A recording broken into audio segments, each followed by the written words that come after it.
দেশ ও জাতির ক্রান্তি লগ্নে বৈষম্য বিরোধী ছাত্র সমাজ, ব্যবসায়ী সমাজ এবং দেশের সর্বস্তরের জনসাধারণের সমর্থন নিয়ে প্রফেসর ডক্টর মোহাম্মদ ইউনূসের নেতৃত্বে বর্তমান অন্তর্বর্তীকালীন সরকার দায়িত্ব গ্রহণ করেছে।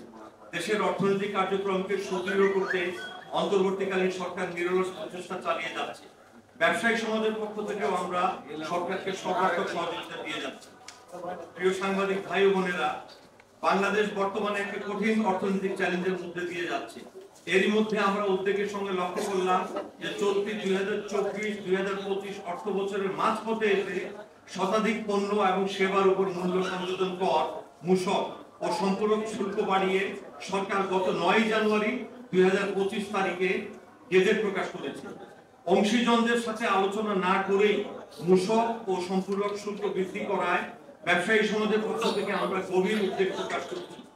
গ্যাসের মূল্য বৃদ্ধির জন্য সরকার উদ্যোগ নিয়েছে। হঠাৎ এক কর আরোপ এবং গ্যাসের মূল্য বৃদ্ধির প্রস্তাব দেশের সার্বিক জাতীয় অর্থনীতির উপর প্রচন্ডভাবে নেতিবাচক প্রভাব ফেলবে। দেশের অর্থনৈতিক কার্যক্রমকে স্বাভাবিক অবস্থায় এগিয়ে নিয়ে যেতে যে মুহূর্তে সরকার ব্যবসায়ী সমাজ সহ সকলেই সর্বাত্মক প্রচেষ্টা চালিয়ে যাচ্ছি, সে সময়ই অস্বাভাবিক হারে মূসক ও সম্পূরক শুল্ক বৃদ্ধির পাশাপাশি গ্যাসের মূল্য বৃদ্ধির প্রস্তাব দেশের অর্থনৈতিক অগ্রযাত্রার গতিকে থমকে দিবে। ভ্যাটের বাড়তি চাপ সাধারণ মানুষের উপর পড়বে। দেশে বর্তমান উচ্চ মূল্যস্ফীতি বিরাজ করছে। ভ্যাট বৃদ্ধির ফলে দৈনন্দিন জীবনযাত্রার খরচ স্বাভাবিক আরেক দফা বেড়ে যাবে। প্রিয় সাংবাদিক ভাই ও বোনেরা, বৈদেশিক মুদ্রার উচ্চ বিনিময় হার, আমদানি খরচ বৃদ্ধি, উচ্চ জ্বালানি ব্যয়, উচ্চ সুদের হার ও বৈশ্বিক প্রভাব দেশের বিনিয়োগের উপর নেতিবাচক প্রভাব ফেলছে।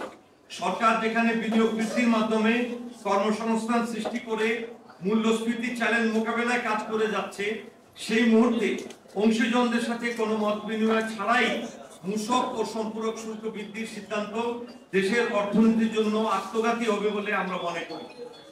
সব ধরনের রেস্তোরাঁ বিলের উপর 10% হারে ভ্যাট বৃদ্ধি করার পাশাপাশি দোকান ও সুপার মার্কেটে বিক্রয়ের উপরও ভ্যাট বৃদ্ধি করা হয়েছে। এতে নিম্ন ও মধ্যবিত্ত শ্রেণীর সকলেই ক্ষতিগ্রস্ত হবেন। এছাড়াও আমদানিকৃত ফল, মুঠোফোন সেবা, ইন্টারনেট, টিস্যু, এলপিজি গ্যাস, পোশাক প্রভৃতি ক্ষেত্রে বিভিন্ন হারে মূসক বাড়ানো হয়েছে। যেহেতু এসব পণ্য এবং সেবা জীবনযাত্রারই সার্বক্ষণিক আনুষঙ্গ, সেজন্য অতিরিক্ত কর বৃদ্ধির ফলে সকল আয়ের মানুষের উপরে চাপ পড়বে। জীবন রক্ষাকারী ঔষধের উপরও ভ্যাট বৃদ্ধি করা হয়েছে, যা কোনোভাবেই কাম্য নয়।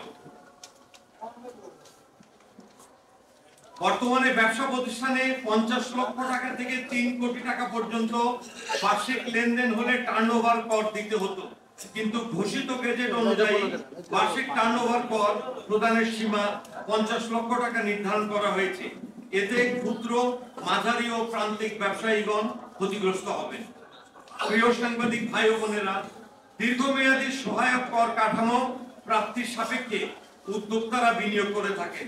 হঠাৎ কোনো আলোচনা ছাড়াই ভ্যাট বা শুল্ক বৃদ্ধি করা হলে নীতি প্রয়োগের ধারাবাহিকতা থাকে না, ফলে উদ্যোক্তারা নিরুৎসাহিত হবেন, যার প্রভাব বিনিয়োগের উপর পড়ে। শুধুমাত্র রাজস্ব আদায়ে বিষয়টি বিবেচনায় নিয়ে হঠাৎ কর হারের পরিবর্তনের পথ থেকে আমাদের ফিরে আসতে হবে এবং নীতিমালার ধারাবাহিকতা নিশ্চিত করতে হবে। আমাদের মনে রাখতে হবে, উদ্যোক্তারা নিরুৎসাহিত হলে বিনিয়োগ ও কর্মসংস্থান স্বাভাবিকভাবে ক্ষতিগ্রস্ত হবে। দেশের সাধারণ মানুষের কথা বিবেচনা নিয়ে এবং দেশের স্বাভাবিক অর্থনৈতিক কার্যক্রমকে ত্বরান্বিত করার লক্ষ্যে মূসক ও সম্পূরক শুল্ক বৃদ্ধির সিদ্ধান্তকে পুনর্বিবেচনার জন্য সরকারের প্রতি ব্যবসায়ী সমাজের পক্ষ থেকে আহ্বান জানাচ্ছি। সাধারণ মানুষের উপর হঠাৎ করের বোঝা না চাপিয়ে বিকল্প উপায়ে সরকার রাজস্ব বৃদ্ধির উদ্যোগ নিতে পারে। করের হার না বাড়িয়ে করের আওতা বৃদ্ধি করা জরুরি, যাতে সব সময় একই করদাতাকে করের জন্য চাপ প্রয়োগ না করা হয়। তাছাড়া সরকার অনুৎপাদনশীল খাতে ব্যয় সংকোচন এবং স্বচ্ছতা ও সততা নিশ্চিতকরণের মাধ্যমে সরকারের রাজস্ব বৃদ্ধির প্রচেষ্টা গ্রহণ করা জরুরি।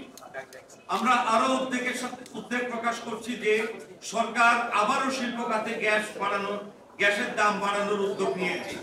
এমনিতেই দেশের শিল্প খাত বিভিন্ন চ্যালেঞ্জের সম্মুখীন। তদুপরি গ্যাসের দাম বাড়ানো হলে উৎপাদন খরচ বৃদ্ধি পাবে, স্থানীয় শিল্প প্রতিযোগিতায় সক্ষমতা হারাবে। স্থানীয় শিল্পের স্বার্থে গ্যাসের দাম বৃদ্ধির সিদ্ধান্ত থেকে সরে আসার আহ্বান জানাচ্ছি। গ্যাসের দাম না বাড়িয়ে গ্যাসের অপচয় রোধ এবং অবৈধ সংযোগগুলি বিচ্ছিন্ন করার মাধ্যমে গ্যাসের সঠিক ও যথাযথ ব্যবহারের উপর গুরুত্ব দেওয়ার অনুরোধ জানাচ্ছি। অংশীজনদের সাথে পরামর্শক্রমে বাংলাদেশ এনার্জি রেগুলেটরি কমিশনের মাধ্যমে গ্যাসের মূল্য নির্ধারণের আহ্বান জানাচ্ছি। প্রিয় সাংবাদিক ভাই ও বোনেরা, দেশের অর্থনৈতিক উন্নয়নকে ত্বরান্বিত করতে ব্যবসা বান্ধব পরিবেশ ও ব্যবসা সহায়ক রাজস্ব ব্যবস্থাপনা নিশ্চিত করার জন্য সংশ্লিষ্ট সকলের প্রতি উদাত্ত আহ্বান জানাচ্ছি।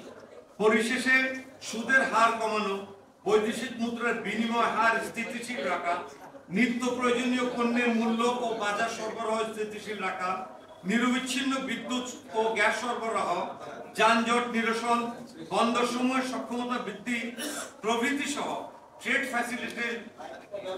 ফ্যাসিলিটেশনের কার্যক্রম জোরদার করার জন্য বৈষম্য বিরোধী সংস্কার পরিষদের পক্ষ থেকে সরকারের প্রতি আবেদন জানাচ্ছি। আপনাদের সবাইকে ধন্যবাদ। আমি জাকির হোসেন নয়ন, আহ্বায়ক, বৈষম্য বিরোধী সংস্কার পরিষদ, APCCI। ধন্যবাদ।